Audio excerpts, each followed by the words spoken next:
sahabat RH Channel, mudah-mudahan panjenengan semua senantiasa diberikan keberkahan oleh Allah Subhanahu wa taala. Amin ya Allah ya rabbal alamin. Berbicara mengenai masjid, dari sebuah data, kurang lebih jumlah masjid yang ada di Indonesia itu hadirin ada 2 juta unit masjid. Dari jumlah yang banyak ini, maka tentunya kita sebagai umat Islam, wabil khusus para Dewan Kemakmuran Masjid, harus memiliki strategi yang baik untuk mengoptimalkan daripada fungsi masjid. Lalu bagaimana tahap yang pertama? Maka tahap yang pertama yang harus kita lakukan adalah bagaimana kita mencontoh Nabi kita tercinta Muhammad SAW memfungsikan masjid. Pada zaman Rasulullah setidaknya ada 5 fungsi masjid.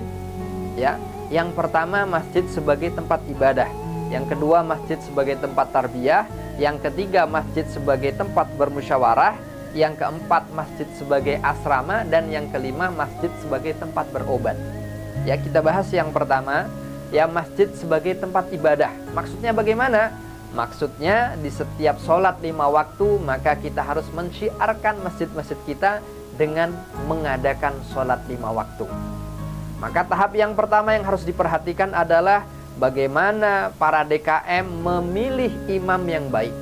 Ya, baik bacaan Qur'annya, termasuk tajwidnya, sifatul hurufnya, makhorijul hurufnya, ya, syukur-syukur suaranya yang baik, yang bagus, yang indah.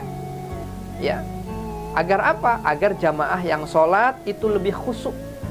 Insya Allah kalau suara imamnya indah, maka insya Allah jamaahnya akan ramai, akan banyak. Kenapa? Karena pada hakikatnya setiap kita itu mencintai keindahan. Dan selanjutnya yang harus diperhatikan, imamnya juga harus paham tentang fikih sholat, ya, fikih ibadah. Ini satu paket dengan yang tadi, ya, hafal Quran misalnya, paham ilmu tajwid, dan juga paham fikih ibadah. Dan selanjutnya yang harus diperhatikan adalah tentang kebersihan masjid. Ya, bagaimana masjid kita itu bersih, karpetnya wangi, ya, suasananya sejuk. Ya, kalau memang ada kipas, kipasnya dihidupkan. Ya, AC misalnya, AC-nya juga dihidupkan. Nah, ini kelihatannya hal-hal yang sepele, tapi ini sangat mempengaruhi daripada kemakmuran masjid. Ya, di toilet misalnya, ya, kebersihannya harus diperhatikan, bagaimana toiletnya bersih, wangi.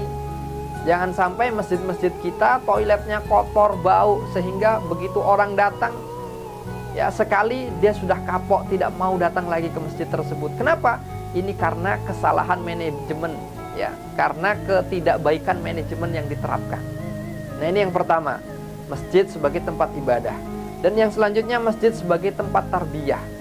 Maka kita harus mengfungsikan masjid itu sebagai tempat edukasi umat.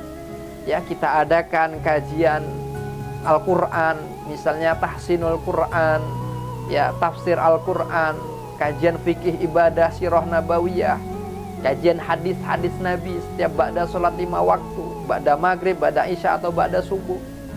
Kemudian ditambah lagi kita adakan taman pendidikan Quran, madrasah ibtidaiyah, madrasah sanawiyah, ya, di lingkungan masjid, di halaman masjid. Maka ini sebagai ikhtiar agar fungsi masjid itu benar-benar optimal.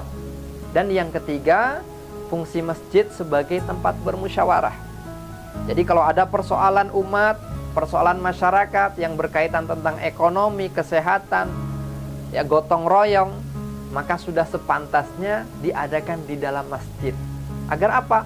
Agar syiar masjid itu lebih optimal. Dan yang keempat sekaligus yang kelima, sebagai tempat berobat, maka mungkin saat ini sudah kurang relevan sekali, ya, karena sudah banyak klinik, rumah sakit, bidan, dokter, maka kita bisa berobat di luar daripada masjid. Dan yang kelima, masjid sebagai tempat asrama. Pada zaman Rasulullah Muhammad SAW, ya, di saat orang-orang Islam hijrah dari kota Makkah ke kota Madinah atau disebut kaum muhajirin, ya, mereka menginap di masjid. Kenapa? Karena sebagian sahabat tidak memiliki rumah, sehingga mereka disebut sebagai ashabus suffah, ya, Ini mungkin sekarang juga sudah tidak relevan. Kenapa? Karena sudah banyak kos-kosan, homestay, hotel, dan lain sebagainya. Jadi inilah 5 fungsi masjid ya, yang harus kita implementasikan dalam kehidupan kita.